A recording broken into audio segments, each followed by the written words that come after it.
So broadcast journalism could be defined as a field of news and journals which are broadcast, that is published by electronic methods instead of older methods,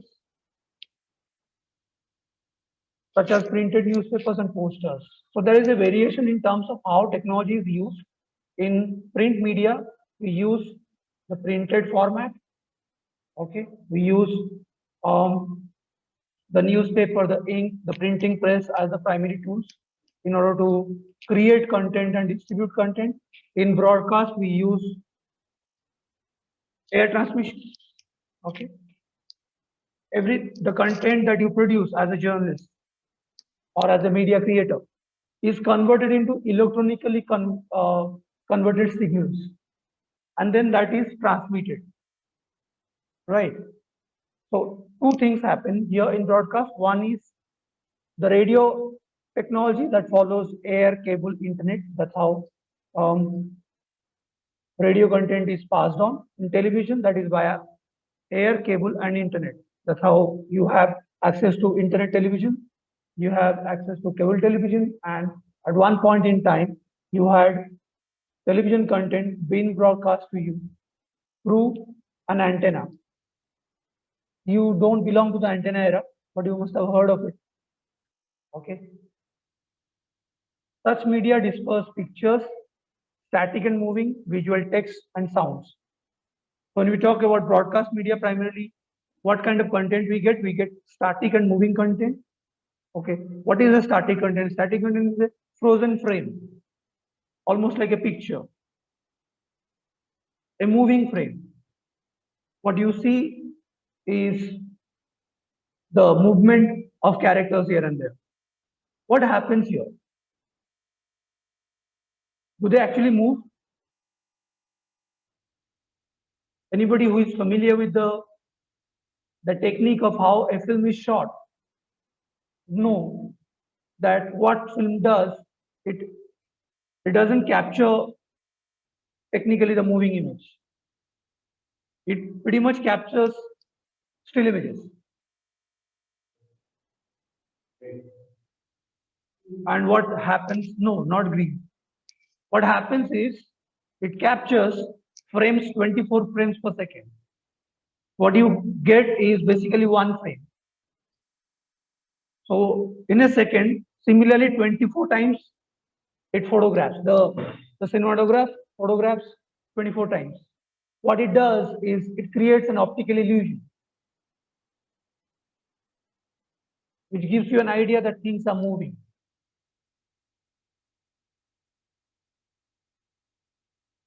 So this is the primary technique that film or video on television produces. Then you say television is an audio-visual medium. Audio is equally an integral part of that entire technical process. For now, broadcast journalism could be divided into two parts. One is radio journalism and another is television journalism. Television journalism follows, or television technology follows audiovisual one. In radio, what you have is essentially sound-based journalism. Scripts for speaking to be broadcast tend to be written differently from the text that is to be read by the public, which means that what follows in the print media, the kind of content that you read in the print media is different than that is produced or written for in radio and in television.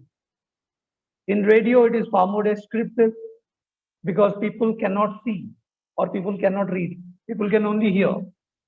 And then they have to stretch their imagination to visually render whatever you are speaking. When I'm saying a girl in the yellow boots, a girl in the yellow boots is what you hear, you try to imagine a girl in the yellow boots.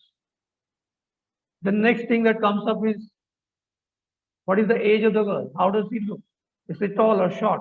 Does she have long hair? Does she have short hair? Why is she wearing a yellow boot? So we have to tell a story about a girl who is in yellow boots. These are the questions that comes to the listener's mind. So you have to describe all those. Whereas in television, I don't need to reiterate these things. I just have to show. There is a girl in yellow boots. Whoever is seeing, they can see the girl, whether she is long or short, whether she is wearing specs or not, whether she has long hair or short hair, and of course the yellow boots. While in print, I have to describe all these things. A girl who belongs to whatever age group wearing this yellow boots, so on and so forth. So understand that there is a variation in terms of the language. Whenever you are approaching radio, your writing style is going to be different. When you are approaching television, your writing style is going to be different. When you are approaching print, your writing style is going to be different.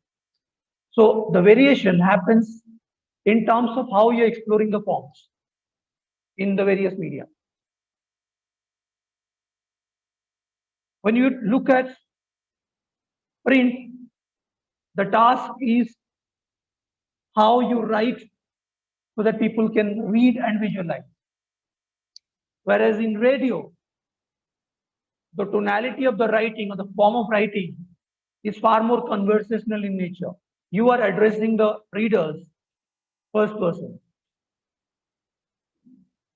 Like in television news, you would see those people who are reading news, they appear like they are talking to you straight up, looking at you and talking to you, not like looking here and talking. Do they actually look to you? What do they look at? Camera. Screen. There is a screen in front. Yes, sir. What does it do? They read the headlines, sir. They're not just the headline, they read the entire content. Yes, sir. Through a machine called teleprompter. What the teleprompter does is everything that is written down, everything that I have to speak is out there, scrolling down. And it is always in an eye matching level with that of the audience. So it's sitting. So it appears you don't see the screen. You see your television screen. So there is a match. It appears like they're looking at you and nicely interacting. Whereas you and them are miles away. So if you go back to earlier Doordarshan recordings of how newsreaders used to read newspapers, news content, you'd find them referring to materials, written materials. And that was far more taxing because they have to memorize. They have to memorize the entire 30 minutes news bulletin and just cross check sometimes. They would look down and again for a fraction of a second and look back. This is how we have seen newsreaders grow now while growing up. So that's the design part. So radio and television are designed to be seen and heard sooner and more often than a daily or a weekly newspaper. What that means is the content that is broadcast to you through television and radio travels much faster as compared to the news cycle of a newspaper. A newspaper is published once a day. So any development that is happening throughout the day cannot be published. It can only come in tomorrow's newspaper.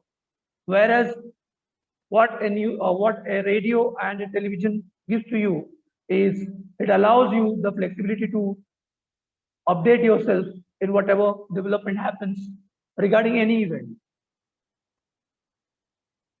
Clear? Radio formats. So primarily these are the popular radio formats that are used.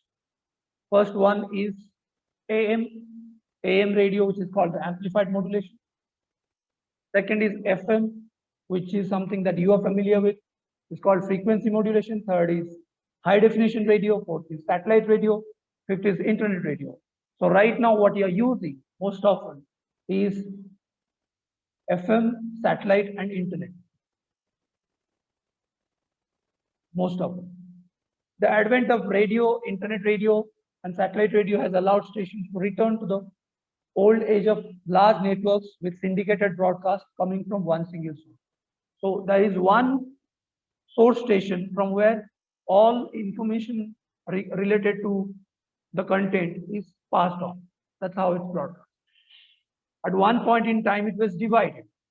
There are different stations trying to connect through networks and trying to pass on journalistic content or whatever they wanted to pass on. Now is not the case.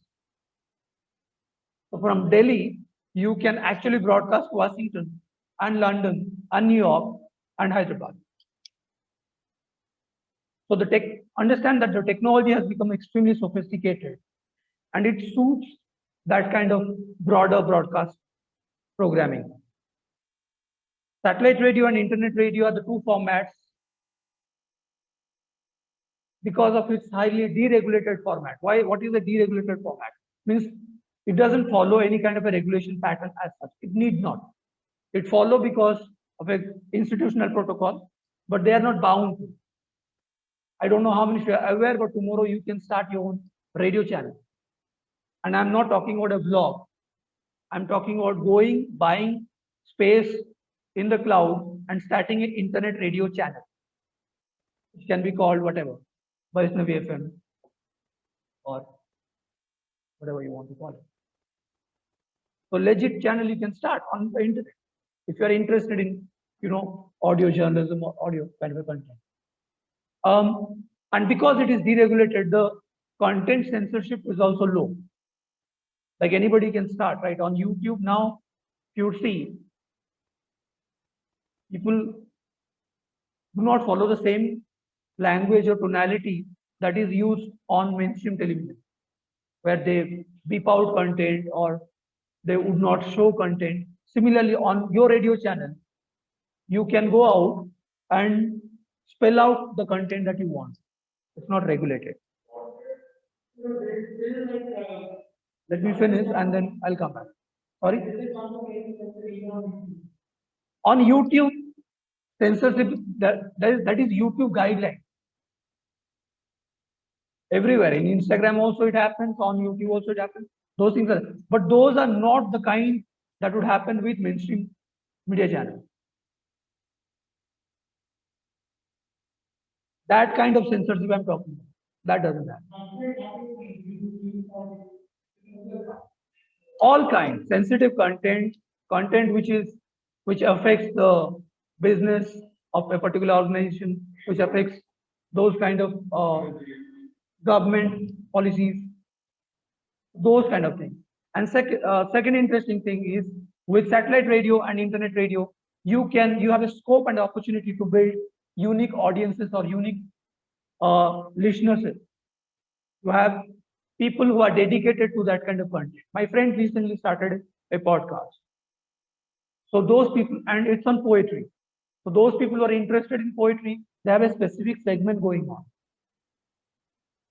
So those kind of choices, now the audiences and the readers have plenty of choices with them at their disposal. Automobiles are now connected to FM channels. Most of the cars can play radio while you are on the move. And that also gives diversity, brings in some sort of diversity in terms of listening choice. That you keep switching channels, right, from one to another. If you are interested in listening to classical music and there is some Bollywood music or Telugu film songs playing on, and you are not interested, you can switch. Those sort of choices are there. This happens on a paid subscription model, and sometimes you just have to buy a device and you get a 1-year subscription. Those sort of things are there. It depends from time to time. When we talk about the future of internet, future of radio, internet radio is going to play a very important role in radio journalism industry. That's why I said that it's a good scope and opportunity for individuals who are interested in sound-based journalism that you can try and explore. And I'm not talking, podcast is an extension of that. I'm talking about regularizing the content. Every day you produce your own, on your new channel, you are offering whatever you want to speak about. So it's like a blog. You're writing. Only thing is you're using audio. You're not using text and visuals. So the bandwidth used is less. You have to buy less cloud space. Yet you can speak whatever you want to speak or share what kind of content you want to speak. Smartphones have opened up the industry to completely new medium on which radio journalism could develop. Radio apps that create smart playlists are becoming increasingly popular, right? Most of you, those of you who are on SoundCloud, how many are familiar with SoundCloud and Spotify? Spotify, SoundCloud, yeah. So those are there. Those were not the developments when we were growing up. So now you have plenty of choices to choose from. Okay. When we talk about radio journalism and introduce you people to radio journalism, it is important to look through the characteristic features. Okay, I'm touching upon 2 or 3. First one is radio is an intimate medium. What does that mean? The broadcaster always addresses the listener as if they are talking to him or her and tries to build an instant rapport. Hello, you are listening to Big 92.3 FM. This is XYG talking to you. They're talking to 20,000 people at the same point in time. But you get that personalized feel. And sometimes because the kind nature and kind of programs that they produce, like they would bring in, rope you in. It's like a stand-up comedy program. You know, those many a times the audience gets roasted if you're in the first row. Ma'am, tell me your name, what's your name? And then you tell your name and next 15 minutes, the jokes are on you. Right? Now, you might be feeling miserable that, okay, I'm being targeted and I'm being roasted. It's fun. It's all in good humor.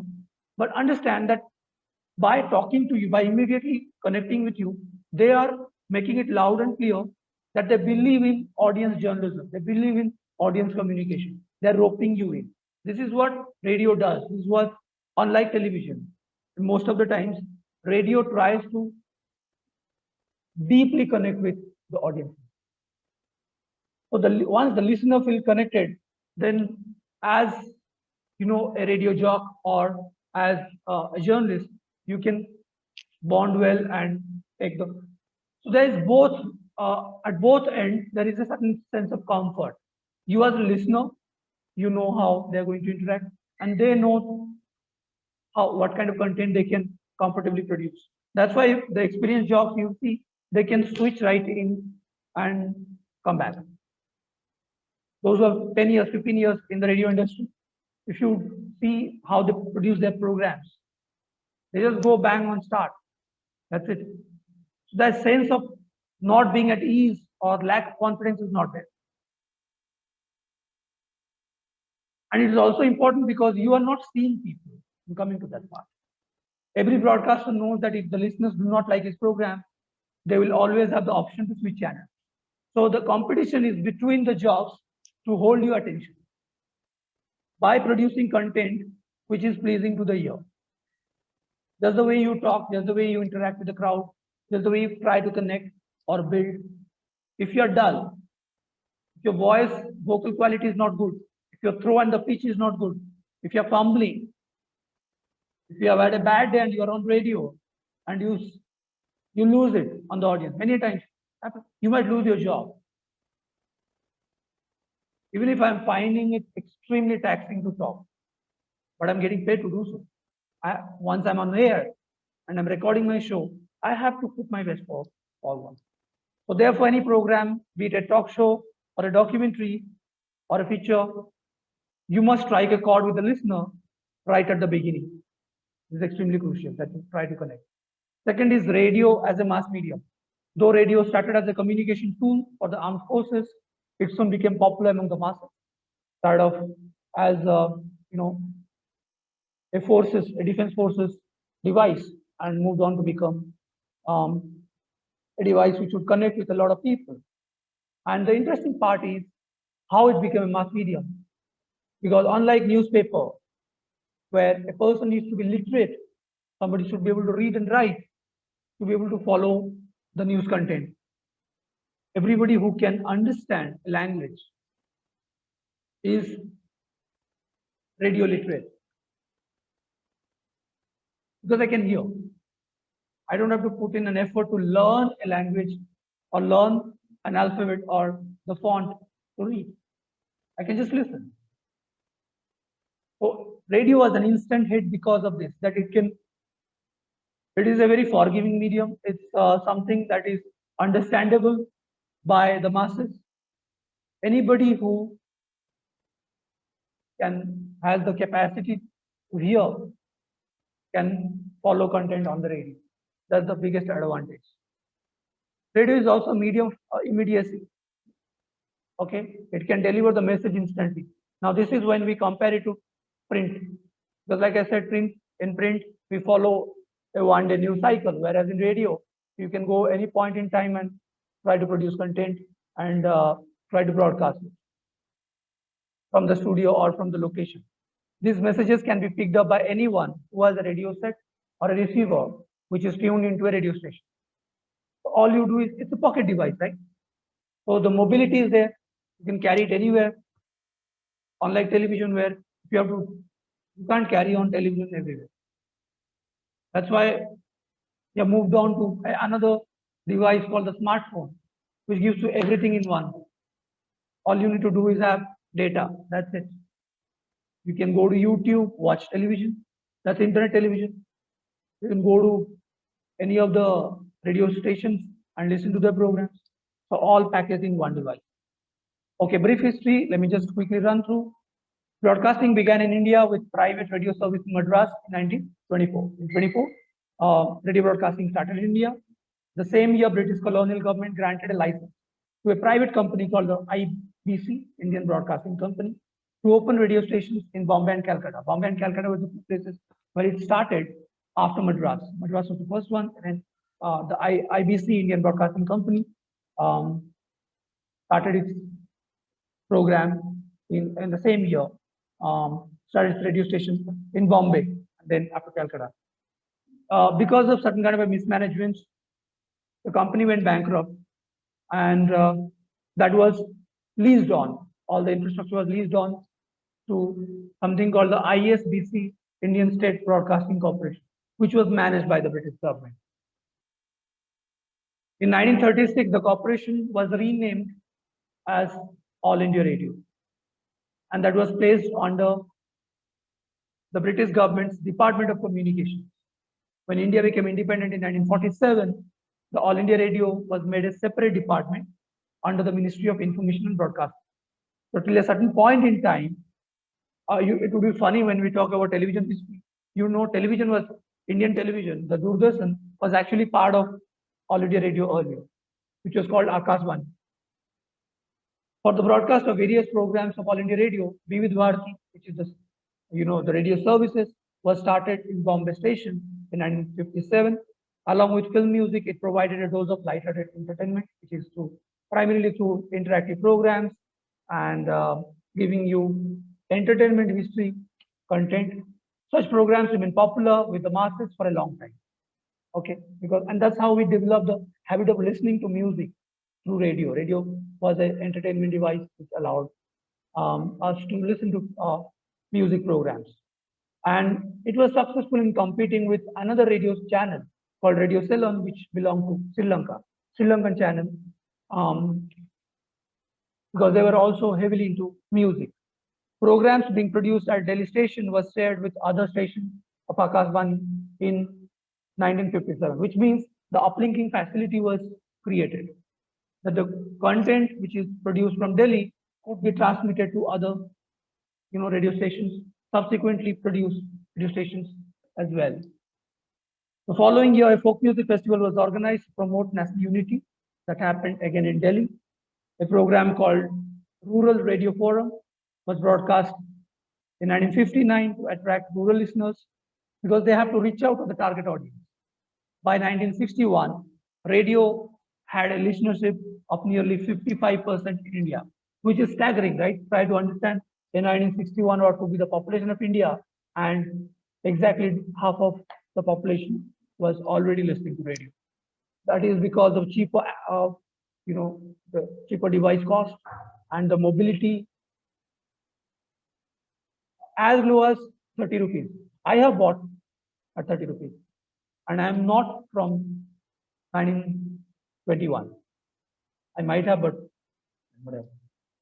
So 30 rupees is what I have bought a device. It worked for 30 days, but it worked. So from there, now you don't even need if you have a smartphone.